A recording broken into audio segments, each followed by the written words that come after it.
Settle back, let jaw unclench, and notice how the tongue rests behind your front teeth.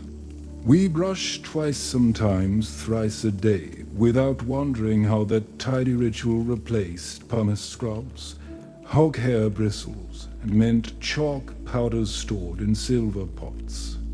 Tonight we drift through 2,000 years of dental quiet, from Roman soldiers rubbing vinegar-wet cloth against molars, to a Ming dynasty courtier commissioning the first Boar-Bristle bone brush, to nylon filaments that finally spared the world's split lips and splintered handles. As we wander, the cadence will stay slow enough for a sleep to slip between sentences, but until it's close, small curiosities may glimmer like candlelight on polished enamel. Breathe once, noticing breath cool over teeth. Exhale as if fogging an old hand mirror. Picture a Roman bathhouse at dusk, steam curled above marble basins. A legionary dries hands, dips linen in vinegar and powdered pumice, then scours incisors until grit squeaks. He grimaces, but the habit wards rot better than doing nothing. Millennia will pass before mint foams in bathroom sinks, yet the impulse is here. Keep the bite strong, the smile ready, the breath fit for a conversation even after the sun sets. Push the mattress's memory down one notch deeper. Tonight's story begins in that bathhouse and ends in a nylon bright drugstore aisle, with Viking toothpicks and Victorian silver vanity boxes glinting along the way. If eyelids grow heavy before we finish, know the tale will wait until morning. Unlike plaque, history does not harden overnight. Evening settles on the Esquiline Hill. Oil lamps flicker against travertine arches, and pine resin smoke tangled with damp rosemary toss onto braziers. Inside a narrow antechamber, a cedar chest stands open beside twin amphorae, one filled with sour grape vinegar dark as bronze, the other with powdered white pumice volcanic foam ground so fine it drifts like flour. Stirred, a Praetorian guard, armor unbuckled after long drill, unwraps a strip of linen torn from yesterday's tunic. He dips it first in vinegar, then presses it into the pumice until paste the texture of wet sand clings to the cloth fibers. He rubs paste along every ridge, front and back. Grit rasps, vinegar stings, dark film lifts from enamel in dull curls. Nearby, a young auxiliary watches, mimicking the motion with cheaper rag and only vinegar. Scrolls by Scribonius Largus recommend this regimen for scrubs after supper, one at dawn for soldiers posted far from city barbers. Pumex, the physician writes, scrapes that brown corruption before it burrows into the tooth, yet he warns, to fierce a hand shorteneth the tooth the way sea spray rounds marble. When the guard rinses, water runs cloudy then clear. His tongue explores the new glassy squeak. Breath smells sharper, metallic rather than garum-laden. Linen goes into a lacquered box for laundry. Pumice is tapped back into the jar. In the great frigidarium, marble basins still echo with laughter, but the guard leaves by torchlight, confident his smile will not fail the next inspection parade. Beyond Rome's walls, vendors at the austere quays hawk fennel stalks bundled in hemp twine. Fishmongers working salt vats chew the ends until fibers bloom into miniature brushes. Between fillets of eel and snapper, they scrape molars, dislodging sinew. Pliny the Elder claims fennel warms the gums and wards decay. Archaeologists will one day find greenish stalk remnants in mud sealed by river silt. Peak analysis revealing trace silica, a vegetal echo of the pumice used by wealthier citizens. Children mimic adults, gnawing soft stems until their mouths smell faintly of anise. Tavern keepers note patrons with fresh-chewed stalks haggle longer, emboldened by cleaner breath. Commerce and hygiene already share a quiet handshake. Farther east, Alexandrian apothecaries crush burnt deer horn, myrrh, and charred date pits in marble mortars. Added honey turns powder into a paste the color of desert stone. Dried mint leaves, when affordable, lend hint of coolness. Travelers bound for the Red Sea tuck paper packets near amphor corks. At caravans' rye wells they smear paste on frayed linen and polish teeth before haggling for frankincense and lapis. Greek papyri recommend 3 fingers pinch per cleansing. Coptic scribes annotate margins, add salt if honey scarce, a century later. Monasteries on Sinai copy the recipe, swapping honey for a thicker fig syrup, and unwittingly invent one of the earliest plant-based tooth gels. Heat shimmers above compacted earth lanes lined with date palms. Travelers arriving in Medina strip twigs from the Salvador Pasica Miswak suck fiber moist. When they end phrase into a starburst, they brush in tiny circles. The twig tastes peppery, carrying natural flomid and silica. Gums tingle, breath lifts with faint horseradish spice. Hadiths praise the practice. Were it not hardship, I would command use of the Miswak before every prayer. Camel drivers knot twigs to saddle straps, so each rest break couples spiritual routine with dental upkeep. Cairo excavations will uncover bundles of Miswak bound in linen, buried with merchants so they might arrive in the afterlife sweet-mouthed before prophets across. The Pamirs, Sogdian traders mix powdered quartz, saffron, and soapwort root, water scarce. They rub the grit dry, spitting dust that billows downwind. A traveler's diary notes teeth glisten like sun on ice, yet warns quartz slices gums if rubbed hard. Birch bark letters excavated near Mervlis tooth powder alongside silk and musk in invoice tallies, proving oral hygiene a trade good worth camelback weight. Silk boats unload cargo at Kiantang River docks. In nearby workshops, ivory carvers fashion slim sticks the length of calligraphy brushes.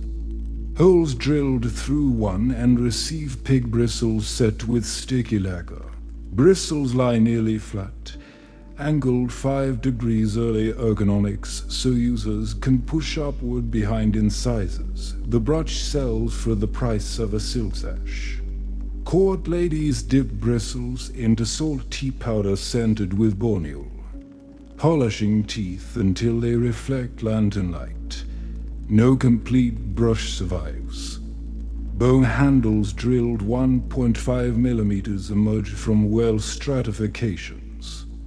Bristle sockets empty but dimensions precise. Poems compare brushing to snow-sweeping dark pines, perhaps the first metaphor likening dental ritual to winter serenity.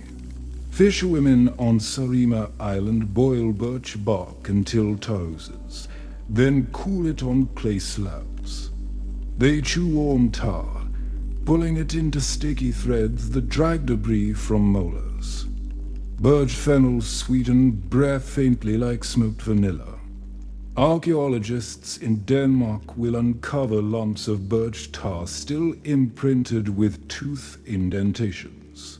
DNA confirming female users, hinting that oral care was not only martial nor masculine. Rule of Saint Benedict limits personal vanity, yet health warrants care. Monks carve boxwood toothpicks thin as goose quills, boiling them in red wine so each pig smells of musty currant. After silent meals, brothers walk cloisters plucking mutton fibers. Discarded picks pile in middens. Later, restorers misidentify them as parchment skewers until microscopy reveals enamel scrapings lodged in wood veins. Wealthy Florentines commission silk squares embroidered with family crests specifically for dental wiping. Silk's fine weave captures residue better than linen. Spices ground clove. Cinnamon are sprinkled on cloth before storage in silver canisters. A merchant ledger lists set panni di seta per denti. Chiodi garofani, 7-tooth cloths plus cloves. The Renaissance palate embraces sugar, escalating decay. Cloth ritual grows nightly and again. All these methods linen, twigs, powders, cloths prepare the stage for a leap near the Amur River, where cold winters harden hog bristles into perfect scrub fibers. With that discovery, the modern toothbrush begins its march. A dawn colder than memory rims the Amur River with jade green eyes. Hunters from the Jerkin village of Wying fan out through cedar groves, stalking wild boar that root beneath snow crust. In this latitude, a January pelt is no ordinary hide. Hairs grow glass rigid, thick at the base yet tapered to resilient tips. After the kill, hunters toss split mandibles and back mane into wicker panniers bound for Jilin traders. Their bristle bundles fetch a higher tail than the meat prized by Beijing artisans who carve oxbone handles wide as an adjacent thumb. Within the Forbidden City, court physician Chen Shiwen inventories grooming accoutrements for the Hongji Emperor. He describes a bone stick set with northern swine bristles, lacquered with deer blood glue, advising use at first cock crow. Ming court annals credit Imperial eunuch Liang Zhang with perfecting the bristle fix. He drills bone, not stuffs, dips ends in pine sap varnish, then bakes the handle over slow charcoal until glue crystallizes ruby brown. Unlike earlier ivory sticks whose bristles lay nearly flat, Liang's brush presents bristles vertical, allowing gentle jab into molar seams. The emperor finds the sensation curiously pleasant, according to memoirs, and orders 12 more, one for each zodiac animal motif. The practice trickles outward. Jesuit envoys observe court secretaries scrubbing teeth in vermilion-floored vestibules before audience, their breath laced with salt green tea powder. One envoy sketches the brooch, notes its boar smell, and mails drawing to Lisbon aboard a silk-laden junk. Axis lines of exchange shift, bristles begin their migration. A canal breeze nudges bamboo blinds, Scholar Zhu when King opens a blue-white porcelain jar, taps out pine-scented salt blended with powdered liqueurs. He moistens the bristles of his bone brush in hot chrysanthemum tea steam carrying pollen. Sweetness then dips the tip into powder. Gentle circular motion scour tea plaque from incisors. Freshly stained by calligraphy, except between strokes. Zhu's diary complains that northern bristles splinter gums if overboiled, so he purchases only those labeled Winter Moon, First Harvest. Family servants scour used brushes in rice husks and boil them with ginger to mask any porky. Trace, still, bristles grow soft by midsummer humidity, signaling time for replacement.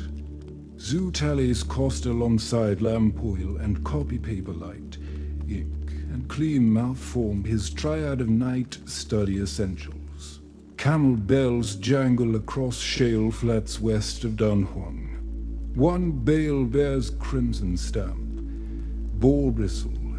Inside, 20,000 tufts wrapped in lotus leaves endure dust and frost.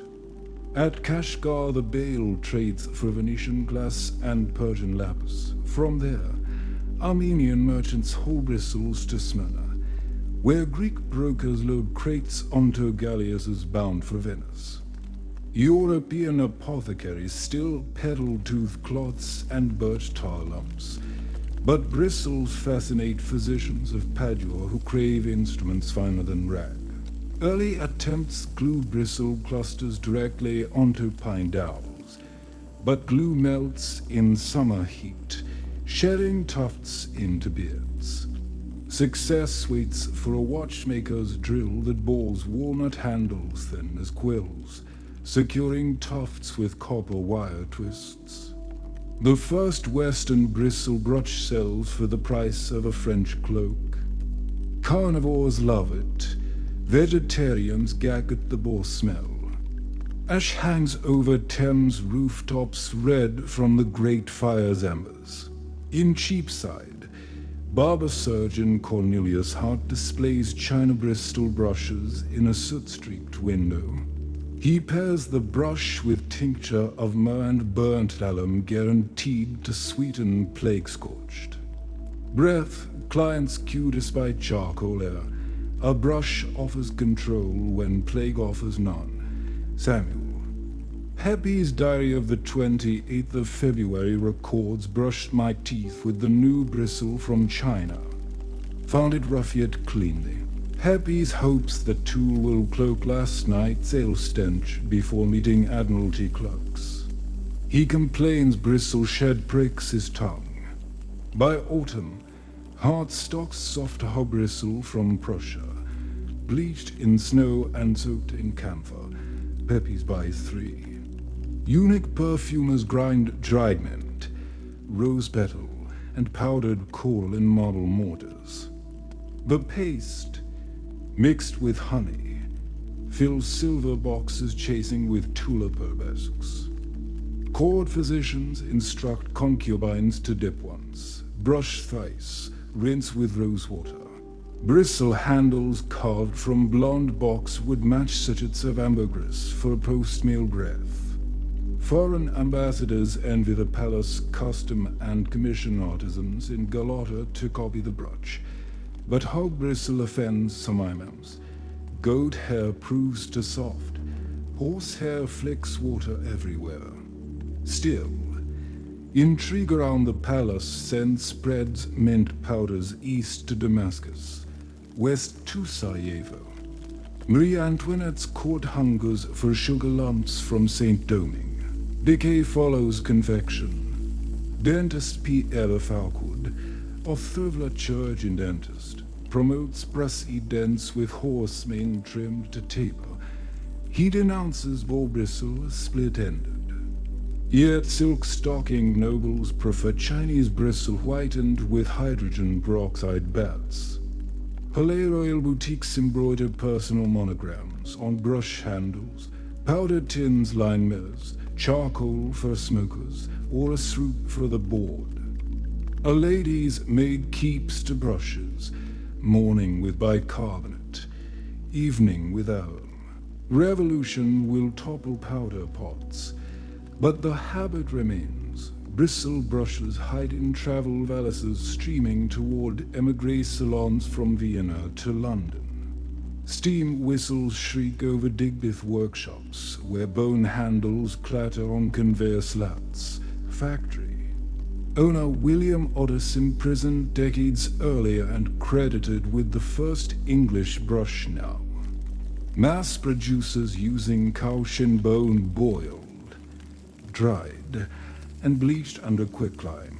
Inmates at Clerkenwell thread bristles through drilled holes, cinching knots with copper wire piecework at 2d a dozen.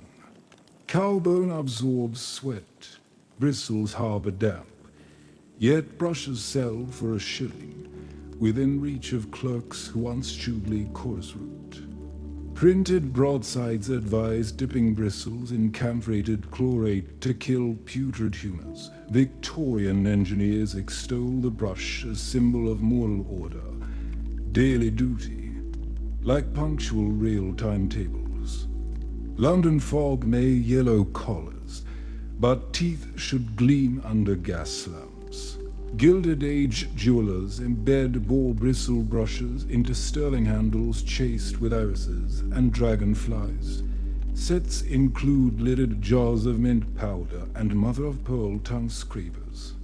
Social columns rate a debutante's grooming by bristle discipline. Photographic flesh powder exaggerates plaque, prompting dentists to prescribe triple daily brushing. Though most patients sustain morning-only routines, evening soirees glow under tungsten bulbs that highlight the ivory tone of healthy enamel. Guests trade recipes powdered eggshell, chalk, and wintergreen oil. Bristle complaints service, hog hair splits, traps moisture, smells bonny. Chemists tinker with celluloid handles, but bristle remains porcini. At the Century of Progress exposition, DuPont chemists display synthetic wonder fibers beside a bristle brush pavilion that touts natural china fibers from Harbin winter stock. Demonstrators snap a bristle to show strength, yet public flocks to nylon stockings on the next stand. Toothbrush makers take notes. Nylon, invented 5 years later, will answer every bristle complaint. Odor, moisture, bacterial bloom. Boar-Bristle, once luxury and later standard, edges toward museum specimen. Across frost forests, caravan trails, plague lanes, and Gilded Age boudoirs, the humble hog hair brush ruled nighttime rituals for 4.5 centuries. Now loosen your jaw. Let breath drift out like bristles softening in warm water, and slip calmly into the next turning point chapter. Thick frost halos the lacquered roof tiles of Nanjing's secondary palace. Inside a cedar-scented workroom, Yang John, chief eunuch of the imperial wardrobe, inspects crates of wild boar mandibles hauled 600 li south from the Amur forests. He selects bristles no thinner than a sparrow quill, no shorter than a grasshopper's foreleg. Each tuft is rinsed in rice vinegar, sun-bleached across snowbanks until hairs glint pewter white against sky. Liang drills oxbone handles with a bow spindle tipped in sapphire dust.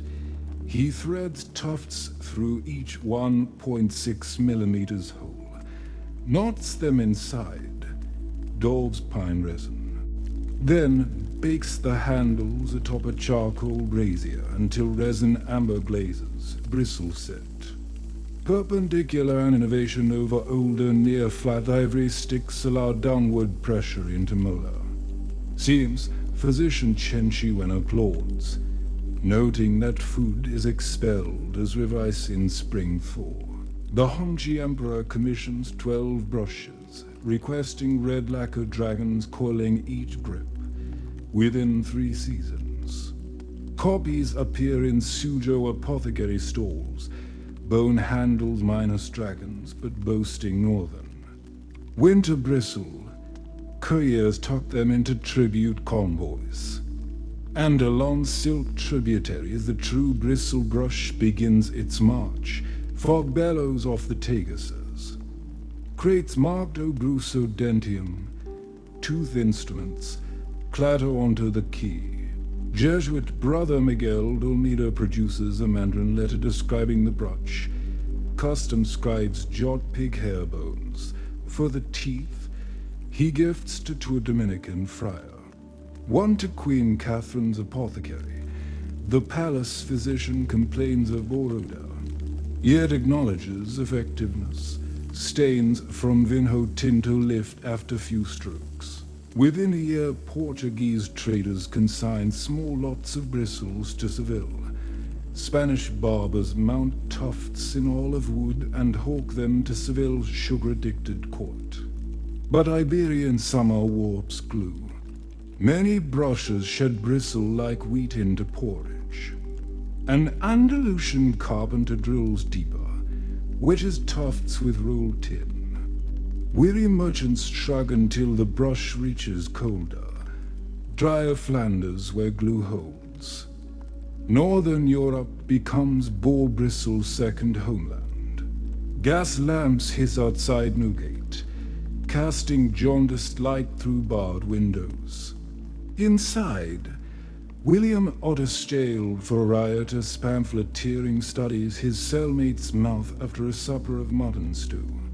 Straw bundled to rub teeth leaves grease in molar valleys. Otters bribes a guard for a small cowbone offal scrap and a canister of soot and salt. He drills holes with a broken nail, threads bristles from the guard's broom, knots them with thread, seals ends in melted candle tallow. First trial scrape slips, but grease clears. Fellow prisoners line up to borrow the bone room. On release, Otis hires Spitalfield's bone workers, imports Harbin bristle, and patents the true-shank brush. Early handles yellow, knots rust where iron crimps tufts. Still, in coffeehouses, men swap pipe tar tips for brushing counsel. By 1808, Otis Bros exports 600,000 brushes yearly, proof that a Grohl house gadget can civilize empire mouths. Piston presses punch caution blanks into uniform slabs. Bones or dust drifts like chalk blizzard across Digbith floors. Women thread bristles through holes pre-drilled by steam lathes. Tighten copper wires, clip stubs flush, foreman wage brush. Too light suggests bristle shortage. Too heavy means trap moisture. Completed stock soaks in carbolic solution, dries in kiln wrecks. Marketing leaflets boast Harbin winter stock split and free. Yet damp English air breeds mildew. Victorian pamphlets advise hanging brushes in sunlight and replacing every 3 months. Chemists experiment with camphor, borax, and finally celluloid handles embossed to mimic ivory. Handle bite marks drop still. Bristles remain porcini and moisture-loving. By 1870, sugar imports triple. Dentists and new clientele among clerks suffering black spit. The brush becomes twice-daily habit among rising middle class. Silk merchants sponsor ads, brush after each sweetmeat. Keep enamel as bright as factory gaslight. Steam coils hiss through overhead pipes, chemist. Wallace Carothers cools a beaker of glistening polymer strands, long chains spun from adipic acid. And hexamethylene diamine. He stretches a cooled fiber. It snaps back like steel spring sheet in satin. DuPont calls the polymer fiber 66. Within months, Carothers' assistant Julian Hill extrudes translucent filament 0.06 inch thick. Resilient yet soft-tipped when heat dimpled. Marketing teams iSilk and pig markets, pig imports. Fluctuate. Silk suffers tariffs. Nylon Carothers' fresh coinage may free factories from animal supply chains. Brush make a doctor. West of Chicago tours lab 317. Rubs nylon tufts across his wrist. Marvels at spring without prick. He commissions pilot handles in cellulose acetate and files trademark no more Boar. Visitors file past DuPont's Wonder of Chemistry Pavilion. Hostesses in nylon hosiery demonstrate the doctor. West's miracle tuft. They tap brush heads against glass. Tufts spring back unbroken. They soak brushes in boiling water, no odor, no coal. A sign proclaims dry's imminence, bacteria cannot cling. Dental associations issue cautious praise. Boar-Bristle magnates scoff synthetic will scratch enamel, yet crowds buy sample packs to four. A dime souvenirs that one tea turn rancid on the train ride home. Nylon reacted towels throb like. Organ pipes. Molten polymer extrudes through spinrays the size of watch dials. Air-cooled into 8,000 filaments per strand. Guillotines chop fibers to 1.1 inch. Tumblers wash, dry, and cone bundles into silken fans. Pneumatic guns shoot fans into pre-drilled acetate handles, melt staking anchors each tuft. An inspector flicks rose nylon whispers like cat fur, not the raspy quill of boar hair. Ad campaigns tout doctor preferred nylon sanitary, odor-free. Within 18 months wartime parachute demand diverts most nylon thread. Yet brush production continues as a home front health priority. G is include nylon brushes in kit bags. Wartime dental exams report fewer gum infections than WWI cohorts used bristle shedding halfway through basic. Performing morning drills between turquoise tile and pink sinks. Boomer parents teach children the new jingle. Brush with the nylon. Swirl with the paste. Smiles stay shiny. Sugar no waste. Tubes of striped paste fluid. Glycerin. Peppermint hit shells. Nylon slides through viscous gel without kinking. Bristles taper to split and tips heat fused into feather cones. Caressing enamel instead of gouging. Dentists remark that nylon's uniform diameter polishes rather than scrapes. Reducing micro grooves where plaque anchors. Porcini brushes linger only in rural chemists' end. Antique drawers where the handle yellowed to parchment. Nylon reins, odorless, quick drying. Ready for automation. Swiss engineer Felipe Guywug wires a small solenoid inside a chunky nylon tuft brush. Current oscillates the head 60 times per second. Nylon proves flexible enough to survive vibration where Boar-Bristle would shed. Although power brush adoption will remain niche until the 1990s, Wugas patent demonstrates nylon as extra margin. It is a material not only to scrub, but to withstand motorized motion. Opening futures of sonic pulses and AI pressure sensors yet unimagined. From palace bone handles to polymer towers, the toothbrushes' central drama pivots on one invention. Nylon bristles soft yet springy, odorless yet durable. Coal smoke dawn lifts above the Volkhov River as the Kurishi petrochemical complex wakes. Inside building 17, a filament line clatters like knitting needles amplified through metal ducts. Polyamide chips, milky as barley sugar, pour into hoppers. Steam jackets melt them to amber syrup. Spinrays the size of postage stamps extrude half-molten strands straight into an ice bath. Women in kerchiefs tuck skeins cut them to 27mm stubs and tumble them in borax to banish static. Placards overhead read a veteran's health in every brush. Handles come from the forest, local birch peeled, kiln-dried, dipped in nitrocellulose lacquer a pragmatic gray. Pneumatic guns fire nylon plugs into drill sockets. Brush heads emerge bristling like hedgehog pops.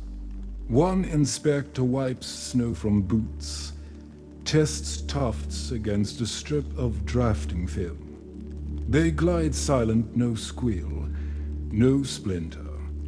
90% of this output ships in brown boxes to garrison canteens stretching from Murmansk to Sevastopol. Soldiers who tightened belts on sub-zero parade grounds now start and end each day before shared steel sinks. Nylon bristles sliding over enamel lit by a single fluorescent bar. Among civilian lines at Gum department store in Leningrad, a nylon toothbrush costs 2 rubles less than a cinema ticket. Half a day's wage for a tram conductor. Grey handles look dull beside Western acetate sparkle glimpsed in contraband magazines. Yet bristles dry 3 times faster than old pig hair imports smuggled through Finland.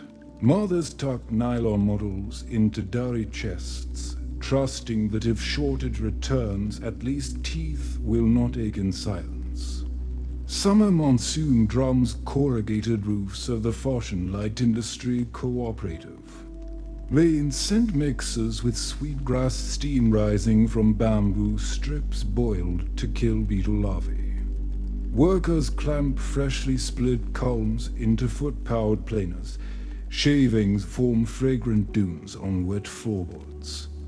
Each handle tapers like a paintbrush, sanded until skin smooth. Nylon supply, still scarce in the infant People's Republic, arrives as missized thread lots Shenzhen plastics factories reject. Women snip, heat fray ends into soft domes, then hand anchor tufts with copper wire inside bamboo sockets sealed by pine resin plugs. Boxes lettered, bamboo brush ride river junks to Guangzhou Huas.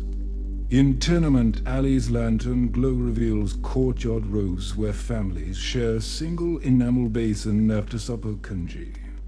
Bamboo handles displayed toothbrush side-ups so bristles air dry like chrysanthemums. Copper wire eventually rusts and the handle splits, but bristles endure long enough for the household to save coppers for next season's fare. Nylon, though synthetic, bends gracefully to bamboo's lineage, uniting grass that once waved green in Hessian fields with polymer born from petroleum beneath decking rigs. 73 hours after launch, Michael Collins floats alone in Colombia, while Armstrong and Aldrin explore the Sea of Tranquility. A nylon brush about finger-length handle trimmed for waitrites a Velcro patch near the environmental panel.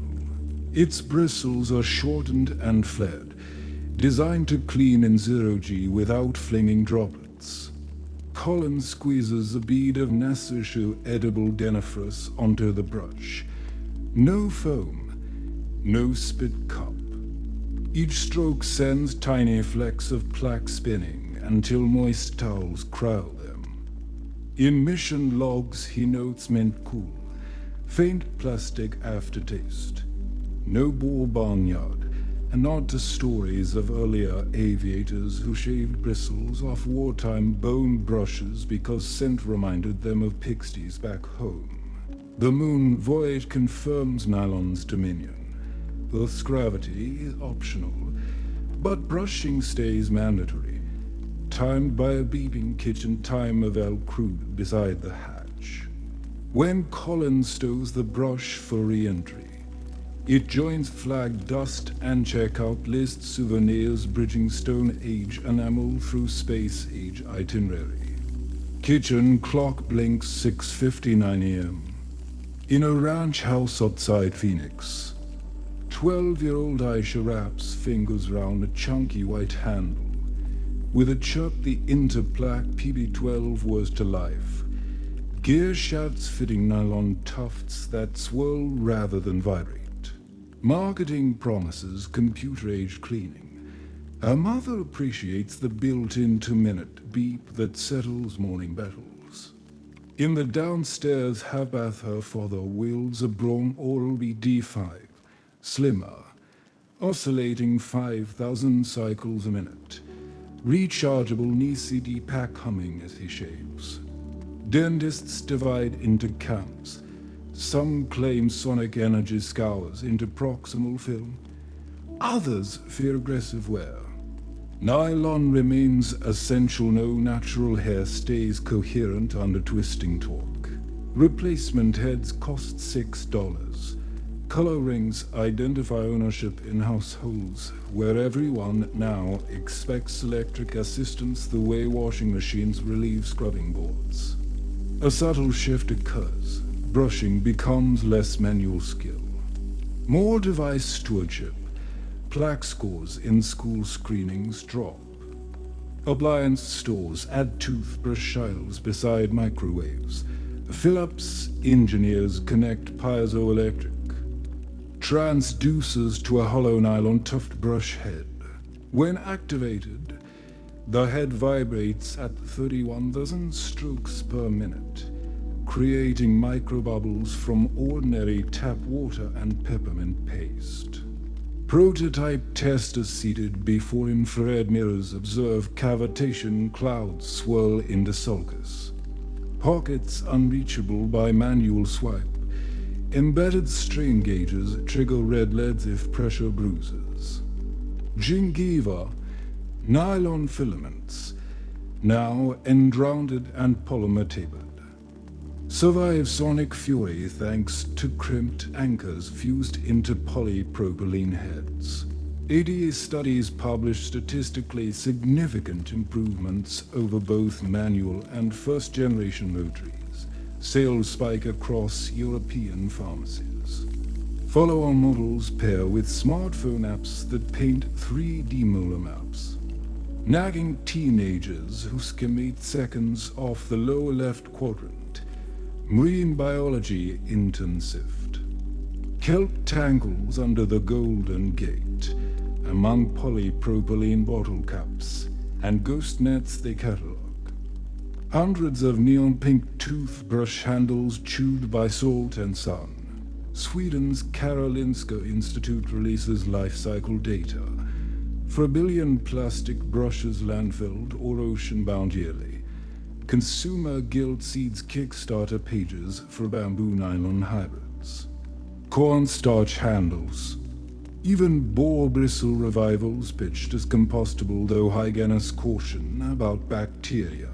In Mission District co-ops, shelves label brushes plant-based flour, charcoal nylon bristle.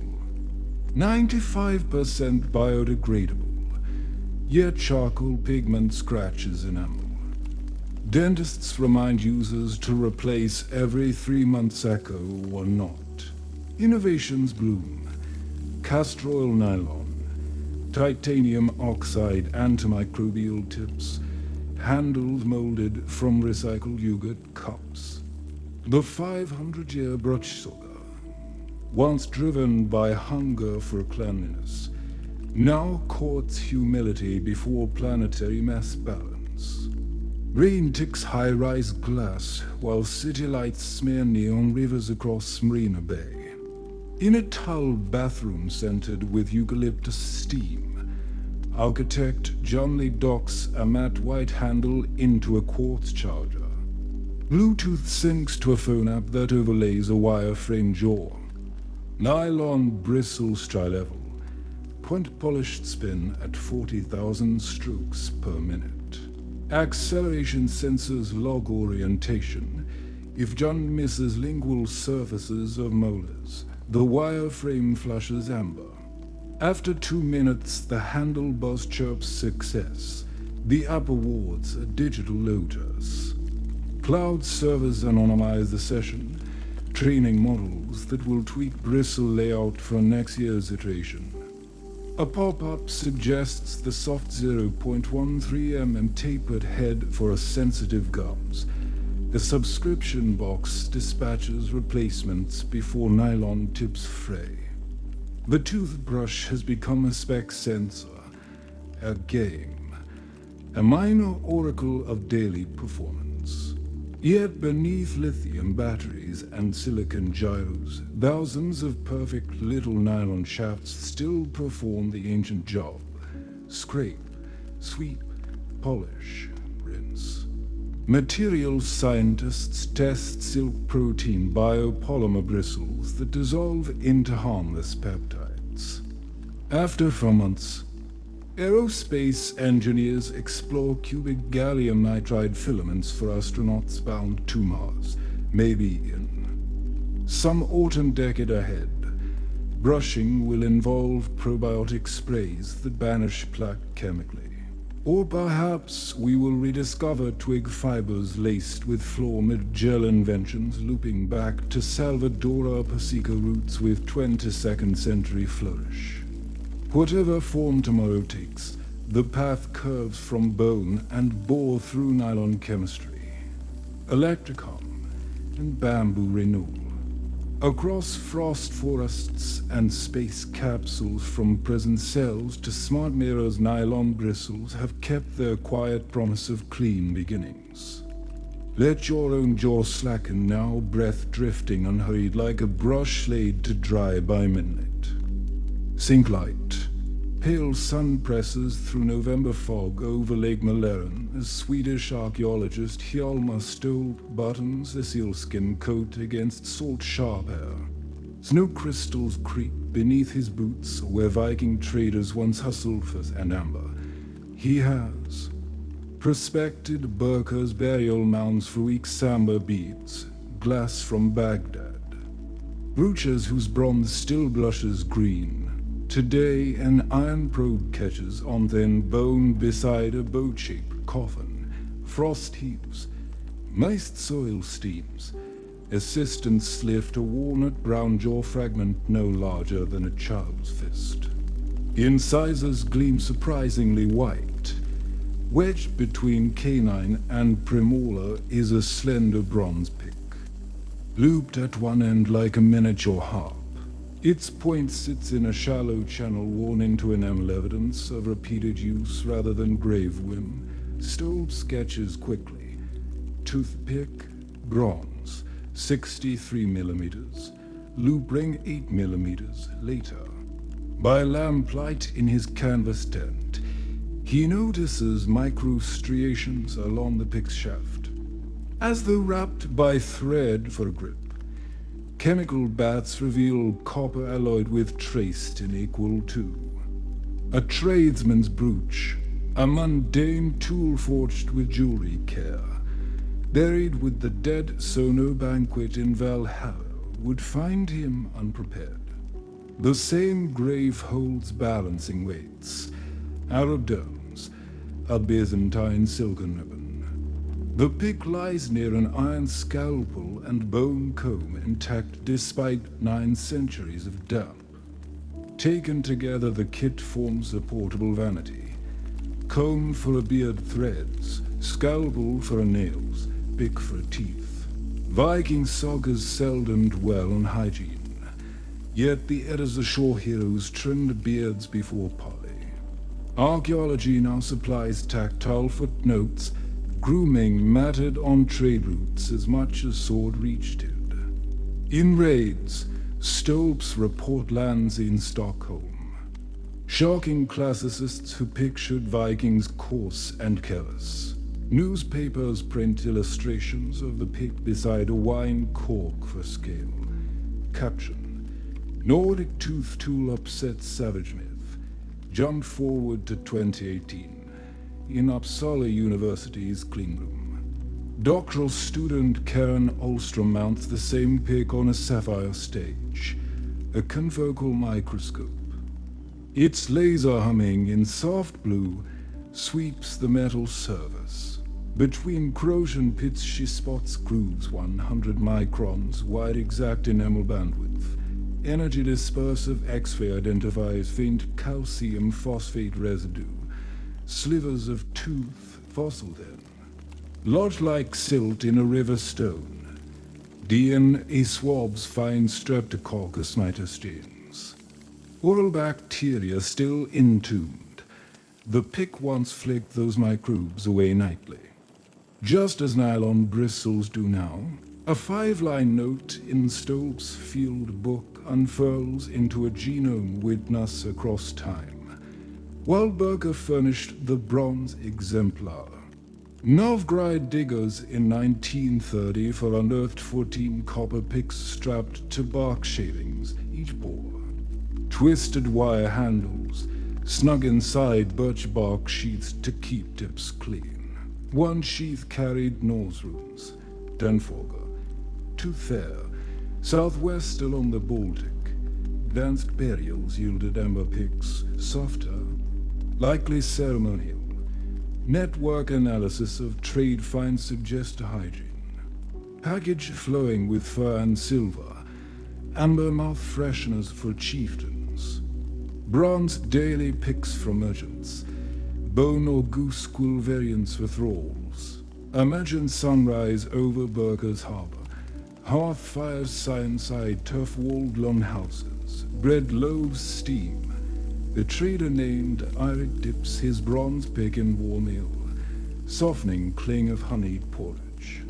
He leans over a water barrel, spits quietly, then wipes the point on a scrap of linen embroidered with his household Mark II cross-stores.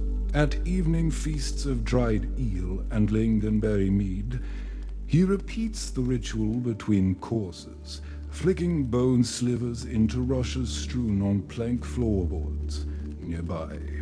His wife Astrid chews birch tar lumps flavored with wild mint, doubling the cleaning effect. In trading season, the couple might meet Persian merchants whose own tooth twigs smell of cardamom. Clinked picks become icebreaker before silver scales appear. Clean breath signals good faith when neither shares a tongue. Forensic teams examining 1,270 burger. Scholl's note carries rate under 7%, half that of medieval London. Pits cluster near gum line where sugar stuck from imported dried fruit. Otherwise enamel shines. Abscess scars remain rare. Regular mechanical cleaning. High fish diets, and low sucrose honey preserved smiles. The pick's edges show sharpening at intervals tiny step. Notches where whetstone kissed bronze demonstrating maintenance akin to sword honing though far. More private, tools of war and grooming, both valued, travel east 3 centuries. Tokugawa samurai stash ivory picks, cold Yurikaburi scale removers in sword pouches. Tea ceremony manuals instruct subtle post-mail use behind a silk fan to avoid rudeness privacy. Elevated to art form, bristles remain unknown in Japan until 19th century imports. Picks rule evenings, Burger's bronze cousin. Edo's ivory air parallel dental universes separated by steppe and ocean yet aligned by physics. Wedge, scrape, rinse. The Stockholm History Museum dedicates an etch vitrine. Amber lead bathing the Burker pick to highlight tapered point. Loop ring. Visitors press buttons to watch 3D scans. Children sketch replicas in notebooks labeled Viking tooth tool. A placard reads, "A small object tells a large story, cleanliness travels with commerce." Curators note teenagers snapping selfies beside the pick. Hashtags, #Viking hygiene trending each summer. The artifact bridges past and present better than spears because everyone understands the need to.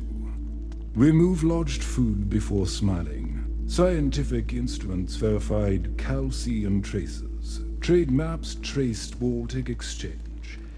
Yet unanswered riddles remain. Were certain alloys antibacterial?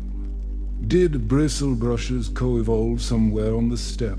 Part B will descend further into peat bogs that preserved wooden plaque scrapers.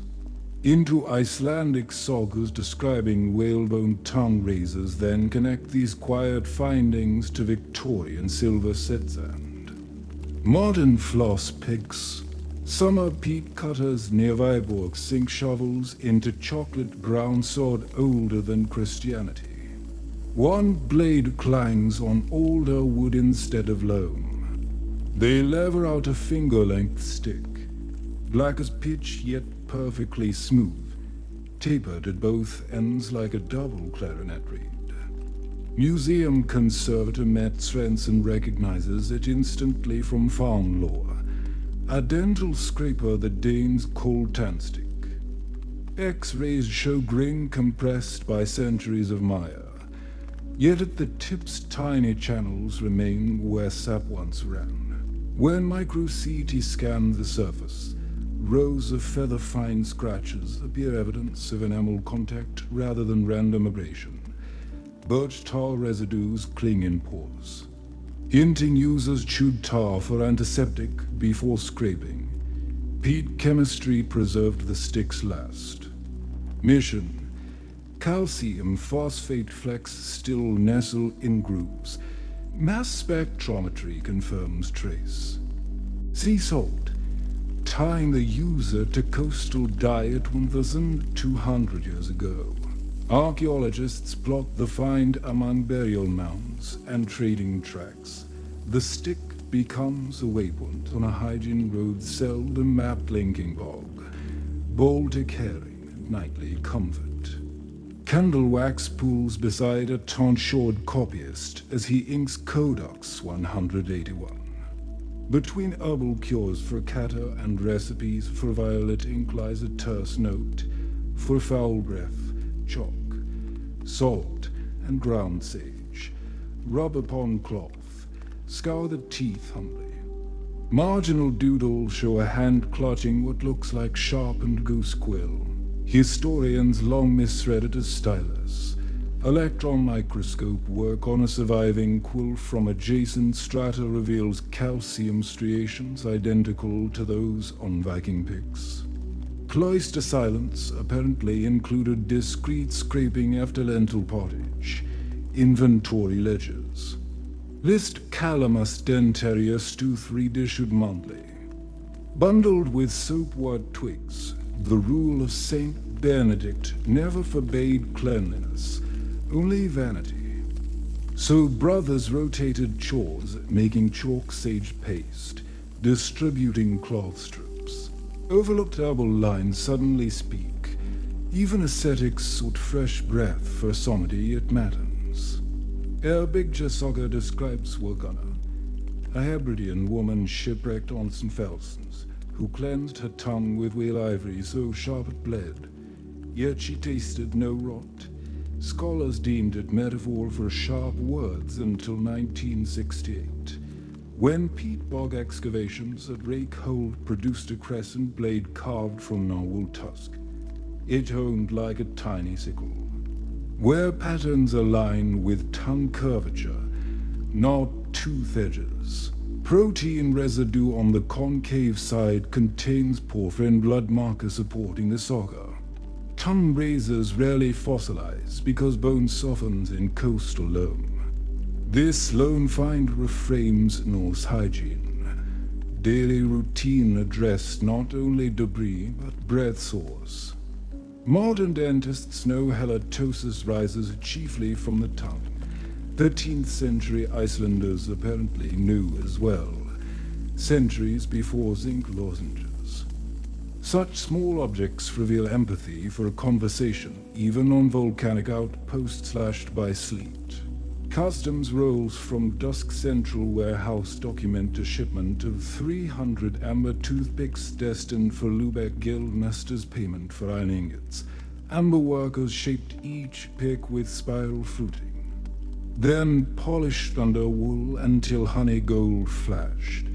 Guild statutes allowed only burgomasters to. Brand a chamber at table. Lesser merchants used willow twigs, less ostentations to envy.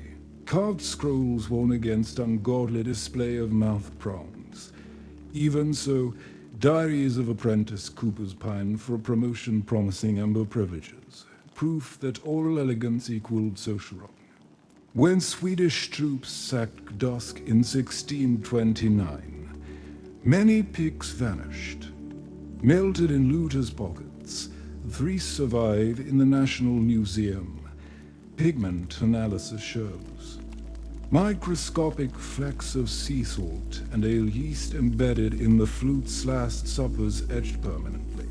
Holding one under lead light today conjures torchlit banquets where deals sealed with breath unsoured by herring lingered as long as trade routes. Across the Golden Horn, shadowed coffee houses bustle past midnight. Patrons sip thick coffee served with locum cubes dusted in sugar. On brass trays lie bundles of silver toothpicks engraved with tulips. A court decree funds silversmiths to supply cafes so dignitaries might avoid unsightly fingertips in molars. Cafe boys collect used picks in rose water bowls, boil, then reburnish them before dawn. Letter tablets record weekly polishing of 2,000 picks or workforce, nearly equaling being roasters.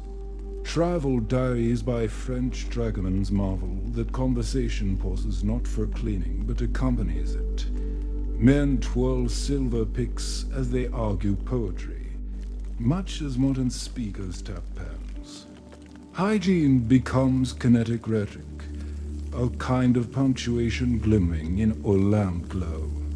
Plate glass windows on Bond Street dazzle with sterling vanity sets, brush, mirror, comb, plus a microscopic silver spatula-labeled tongue cleanser. Jewelers chaser con the sleeves along the handle, inlaid turquoise capuchins. The spatula looks frivolous, yet dental journals endorse it. Scraping prevents for tongue blamed for a typhoid spread. Next to the spatula stands a folding toothpick plus ear spoon combo adored by travelers on P and O liners. Bristles still hog hair. Nylon is decades away, but picks evolve into status jewelry. Etiquette manuals caution ladies to retire to boudoir before employing them lest suitors witness the act. Servants polish each implement nightly. A glinting constellation on marble washstands beside cold cream jars. 21st century scientists revisit museum picks with gas chromatography. Viking bronze still exudes faint phenolics from birch tar. Ottoman silver shows menthone traces proof of mint dust on locum. Victorian silver carries methyl salicylate fingerprint of wintergreen, oil once sold as breath tonic. Chemistry grants time travel scent. One sniff and present-day analysts meet ghosts of conversation. Long cooled, data reveal oral care globalization centuries before trademarked toothpaste. Phenol in Scandinavia, menthone on Boar-Bristle. Salicylate in London, all different plant chemistries aimed at the same human worry, the pickhand. Scraper served as delivery system and mechanical room. Merging pharmacology with motion, motion picture crowds X at Nickelodeon sucking butterscotch. Drops. At lobby doors, metal dispensers offer 2 birch toothpicks for 1 cent. A clockwork hopper tilts when coin drops. The picks slide through sanitized borax powder before landing in a brass cup. Posters claim no more unsightly kernels at trolley stop. Sanitation zeal dovetails with new urban germ theories. Yet toothpicks also become souvenirs. Ladies tuck monogram sticks in hat bands. Within a decade, municipal hygiene boards pull machines, citing throat injury accidents. Picks retreat to restaurant tabletops in paper sleeves, humble again. In a Minnesota garage, engineer Ben Jokel hot injection molds a Y-shaped polypropylene tool strung with single-use nylon filament. Dentists scoff floss needs curvature, but convenience wins. By 2005, Floss picks out cell-rolled floss in 5 states. By 2015, Chinese factories ship 15 billion annually. Microanalysis of ocean surface trawls disappoints activists. Floss pick handles rank 5th among floating dental plastics. Designers pivot to cornstarch plant and dissolving PHA prototypes. Yet the nylon thread descendant of Carothers persists, stretch-resistant, plaque-abrasive, and then enough to bow where bronze picks once poked. The curve of history arcs from single bronze tip to bifurcated plastic sling, form changing, purpose steady. Bronze, amber, silver, polypropylene centuries stack like enamel layers, each tool polishing away what the previous age left behind. The ritual outlives empires. The need remains as ordinary as breath fog on a winter window. A Viking trader, a top-cap poet, a Victorian debutante, a commuter scanning phonage pauses, flicks debris, and hopes the next word spoken carries only meaning. Never odor. Small gestures, big continuity. Hygiene as social passport and personal mercy. Across icy peat bogs and velvet coffee houses, silver boudoirs and silent cinemas, small tools have guarded smiles and softened voices. Let your jaw loosen now, as if setting down a humble pig after the final meal, breath easing into the hush between lamplight and dream. Morning fog breathes against plate glass before July and sun. Inside, silver vanity sets glisten on blue velvet risers, hand mirror, hairbrush, comb plus a slim. Unfamiliar wand laid beside a lidded pot of pale green powder. A handwritten card reads, Toothbrush, China bristle, sterling handle. 1 to 8 south. The handle is ogee curved, chased with lilies. A monogram reserve awaits engraving. The powder jar's cap unscrews to reveal mint and powdered chalk flecked with faint mother of pearl. Mrs. Eleanor Wilbraham, widow of a Midlands steel baron, enters with daughter Lillian. The clerk sprinkles mint chalk onto kid skin pad, wets the silver brush under a bone china ewer, then strokes bristles across the pad until foam whispers. Lillian's eyes widen. No barnyard scent, only meadow mint lifted by chalk's cool grit. Mrs. Wilbraham buys to set one for a Lillian's dowry, another for the steamship crossing to New York. Engraver taps initials LW that afternoon. By dusk, the sets float in tissue inside Morocco leather cases scented faintly of cedar oil. Gas jets hiss above mirrored oak paneling. A maid unsheathes Lillian's new silver brooch, pours an eggshell of warm rose water into a porcelain basin, and mixes half-teaspoon mint powder.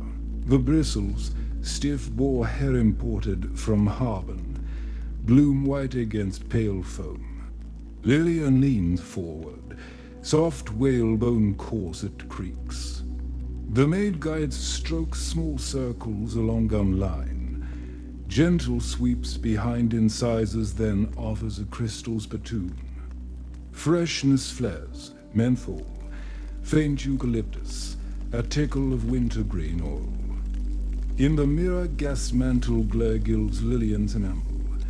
She smiles, thinking of debut photos lit by new Edison lamps, where every blemish shows. The maid dries brush on acrylinen, slides it into ventilated silver cup punctured with quatrefoils so bristles may breathe. Powder jar lid nestles home. Soft click signals ritual complete. No cloth or twig could match this hush of privilege linen unspotted. Breath guard and cool.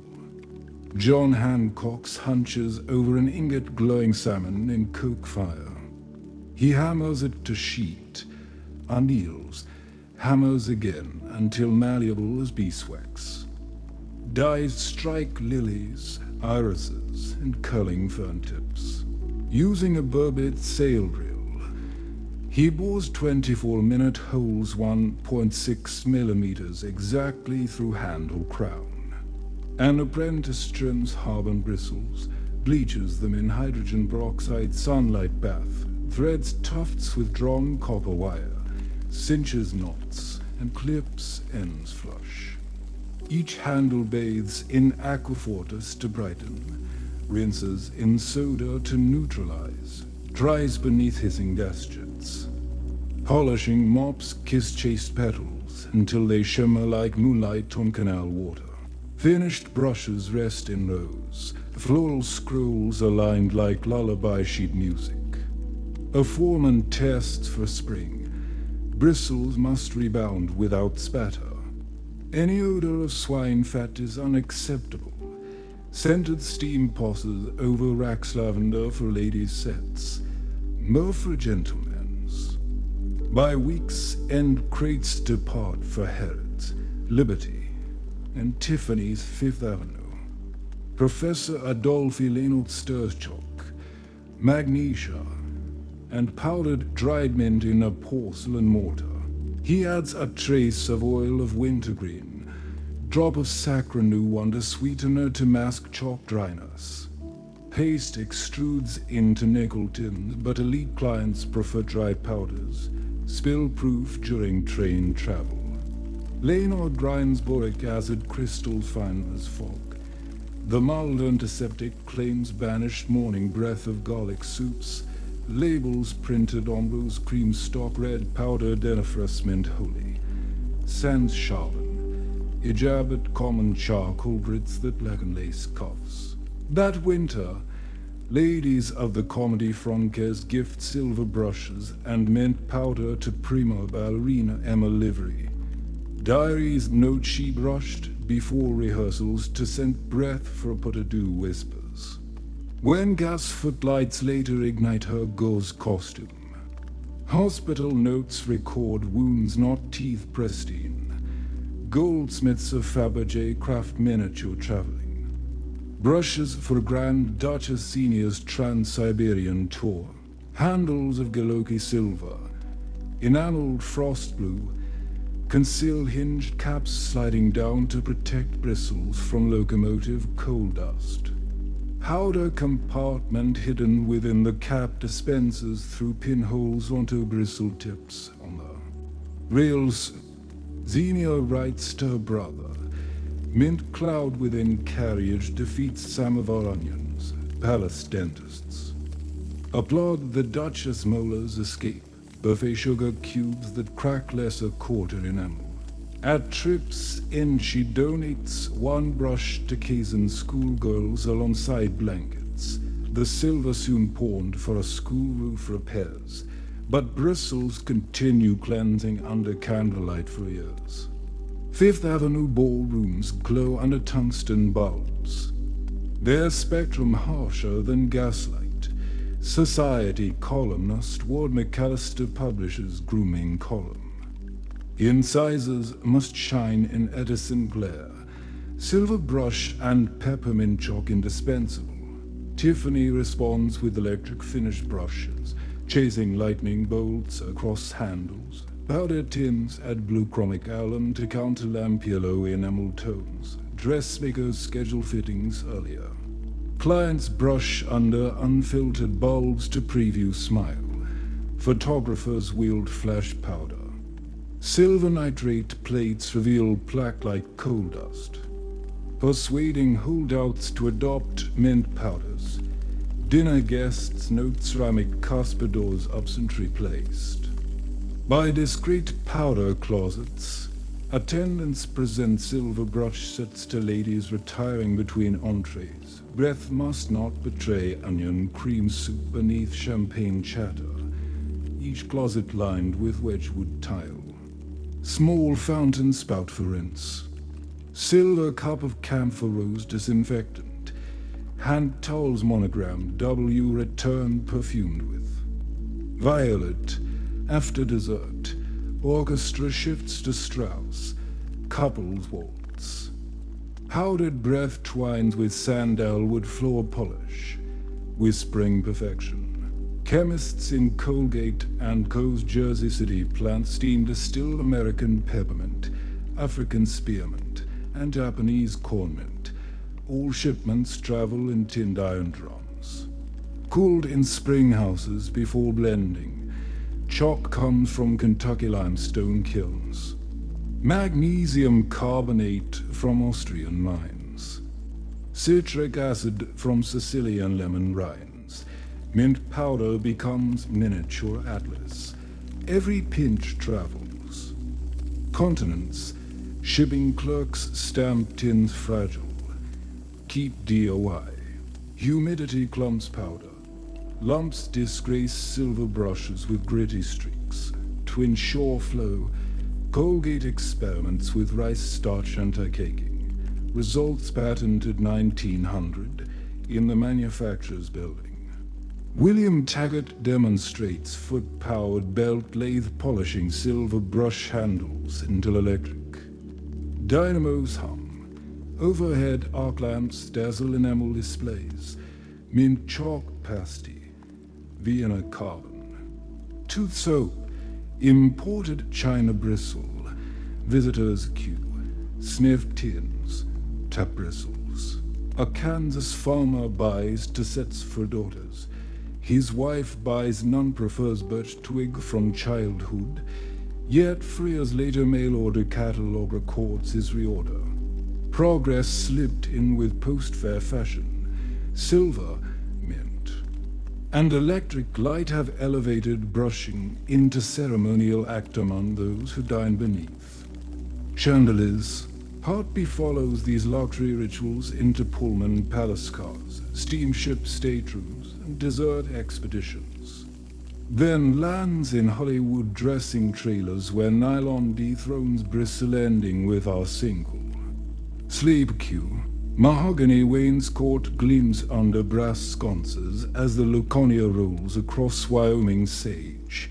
In the ladies' boudoir, a cut crystal basin rides rubber gaskets to still vibration. To silver vanity sets rest on marble shelf, bristle tips trim square. Hawksbill celluloid backs inlaid with monogram JDH. Mint powder jar corked tight. A porter checks water temperature. Not scalding, so mint vapors comfort without starving. After luncheon. Eros Josephine Devon brushes while gazing at horizon painting itself across beveled mirror. She towels lips, scribbles postcard, clean teeth even at 40 miles an hour marvels of Pullman service. Porter's later sterilized sets in carbolic bath, dry by furnace vent, bristles plume wet again, smelling faintly of pine. Ready when train descends Sierra snows toward citrus valleys. Evening violins drift along promenade deck. In first-class stateroom A16. Silver vanity case slides from cedar drawer. Bristles flecked with gold dust owner dredge teeth. With Turkish delighted tea, Shep's steward rinses brush in distilled water. Dips into Cunard brand peppermint powder fortified with quinine advertised to steady stomach in rough seas. Linen napkins monogrammed AQ fold around handle. Bristles face porthole breeze to dry, though powder's menthol cuts boiler room tar smell creeping. Into passageways, easing passenger queasiness. Log books note toothpaste tubes offered in tourist class, but silver brushes remain boundary of status, sparkle amid riveted steel bulkheads. Sodium lamps flicker outside canvas, where archaeologist Lady Evelyn Fitzmaurice reviews days. Scarab tally, she unrolls leather wash kit stitched in Bond Street. Sterling brooch, ebony tongue scraper, tin of Hampshire mint dentifrice, plus carbolic drops to combat null mouth, 10 steward heats kettle. Pours over powder. Desert wind carries peppermint through dust sweet air. Lady Evelyn jokes in diary that tomb. Guardians might approve her minty offerings. Brushing becomes oasis of familiarity under alien stars. Silver handle gleams beside brass Sibley stove, reminding her of Mayfair boudoir 2,000 miles away. Arc lamps scorch plywood set walls. Silent film heroine Vilma Banky breaks between takes.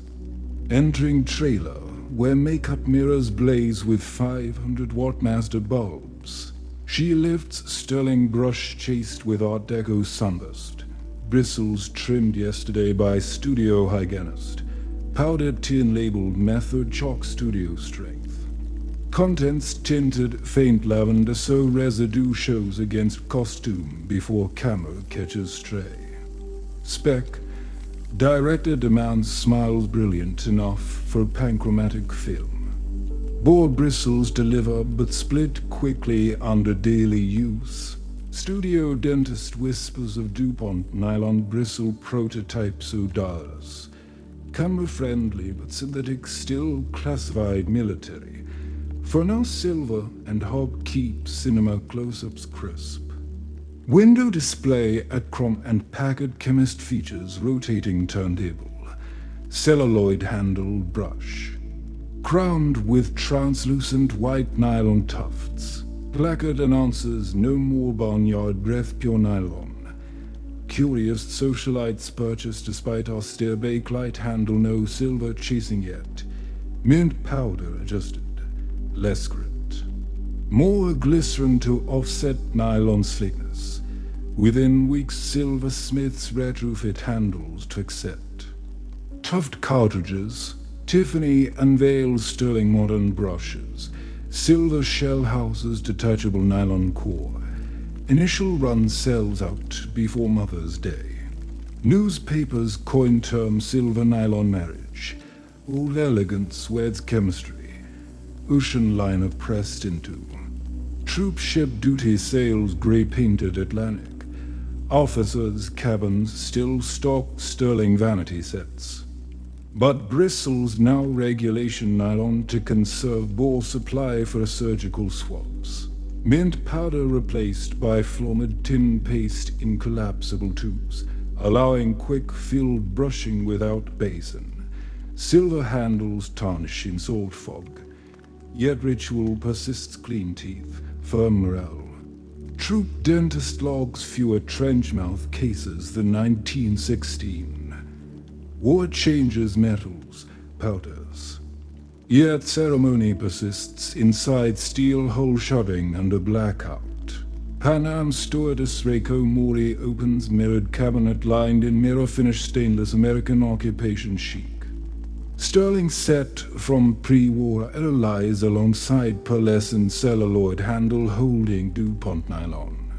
Tufts dyed coral pink. She sprinkles Japanese mint powder scented with yuzu. Overseas guests prefer paste, but Reiko savors dry bursts of citrus. In skylit tub room, cedar buckets steam. Nylon dries in minutes versus bristles as ideal in humid Tokyo summers. Silver still good for hosting Western supervisors. Nylon best for speed between flights. The let blue luxury DMU slices Chiltern Hills, pop singer. Hedgela D touches up smile in private compartments, teak washstand. Vanity set, sterling brush. Now purely decorative. Daily driver is brighter and Joel be 35. Nylon tufts flagged for a softness. Yet mint powder returns. Travel tin of Ucral charcoal mint for quick scrub without paste. Silver. Brush becomes proper magazine shoot retro homage. Nylon claims the labor. Concept store Nordvec sells silver capped bamboo handles with replaceable. Castor nylon heads. Shoppers run fingers along satin bamboo grain. Admire hallmarked silver cap engraved with minimal wave.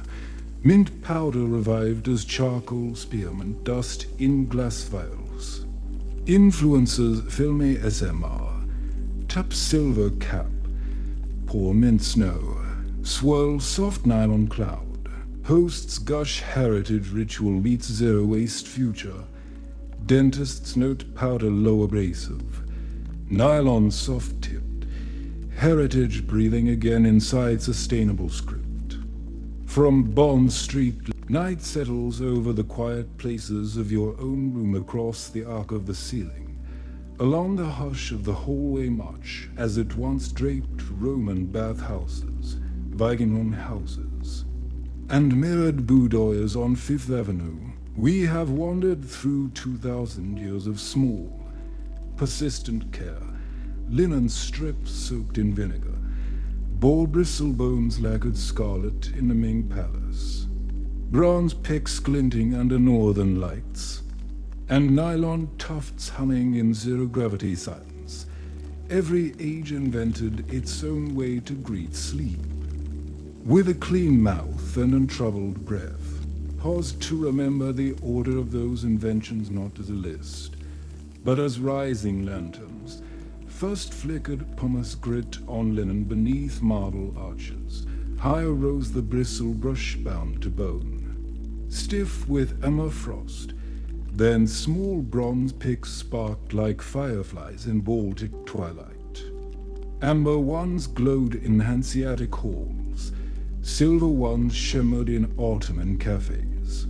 Nylon blazed brighter still, weightless in Apollo orbit, vibrating in suburban bathrooms, flexing through sonic pulses tallied by ups.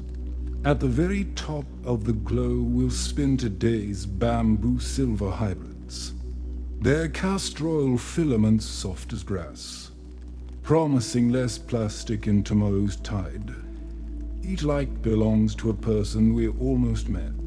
Imagine the Roman legionary rinsing vinegar from his rag before watch duty, the Miswak crossing date palm shade between prayers in Medina, the jerkin hunter carrying packs of bristles south through snow, the prisoner named William Otis carving bone in a lamplit cell, the chemist Wallace Carruthers stretching the first nylon fiber like molten silk, the astronaut Michael Collins brushing above a blue marble earth. They never shared a language. Yet each understood the small relief of scraping away yesterday's meal, of tasting his or her own breath and finding it acceptable. Cleanliness, here, is not vanity, but mercy or kindness offered to oneself before offering words to others. History usually records trumpets and gunpowder, but the toothbrush threads through quieter rooms, kitchens where mothers taught children to swirl. Mint paste, wash basins on troop ships where officers steadied nerves, tents by pharaohs' tombs where mint vapor overpowered mummy dust, dressing trailers where silver brushes shone beneath arc lamps, and data-center dorms where AI engineers time sonic bursts between compulse cycles, the brush shears. Companion technology and famous yet universal, humble yet persistent. It is also a tutor in compromise. Bristle brushes cleaned well, but smelled barnyard raw. Ivory sticks looked regal, but trapped moisture. Nylon conquered odor and moisture, but birthed new oceans of plastic. Now castor oil filaments, cornstarch handles, and dissolving biopolymers promise cleaner seas without surrendering clean smiles. Progress, here, never arrived all at once. It crept along gun lines, changed factories, revised shipping routes, tacked toward better without erasing before. The handle you lift tomorrow morning where the silver-capped or bamboo plane contains these. Negotiations in its shadow. If memory clings to any single artifact, Let it be that little bronze toothpick from Burqa, lodged for centuries between canine and premolar. Bronze loops still bright when lifted into modern light. Tools that touch our mouths rarely survive long, yet that pick endured, bearing calcium ghosts of a Viking mill, telling us breath mattered even to traders built on storm and iron. It whispers that civilization is not only walls and laws, it is also the courtesy of meeting another's voice unstained. Tonight, you need no bronze, no boar, no winter mint chalk dust. You have already brushed, or perhaps you will in the cool hush of morning. Now there is nothing left to scour or polish. Let the stories themselves serve as freshening herb lavender of silver closets, peppermint of gilded age powders, citrus tang of bamboo workshops, faint ozone of orbital modules. They hover like fragrance in the dark, pleasant yet light enough to fade without thought. Breathe in slowly, sensing how even that simple act once guided the twist of Miswak fibers, the swirl of floor-mid paste, the pulse of sonic heads. Breath delivers oxygen, but also reassurance that mechanical tasks are done, that enamel is safe until dawn. Exhale gently, allowing jaw to loosen, tongue to rest against the roof of the mouth, shoulders to sink as bristle tips sink into towel after a final rinse. You lie in a lineage of caretakers. Whatever else tomorrow brings, meetings, highways. Unexpected left to the first minutes will likely begin with water, paste, brush, rinse, spit. A ritual both ancient and brand new. When you lift that handle, you will carry with you not just nylon or bamboo, but memories of pumice and vinegar, of bronze and silver, of mint powders stirred under gaslight and polymer strands extruded from towering reactors. You will honor, without a word, every unnamed groomer who came before, for now. Fold the lineage away like a clean hand towel. Night asks no labor.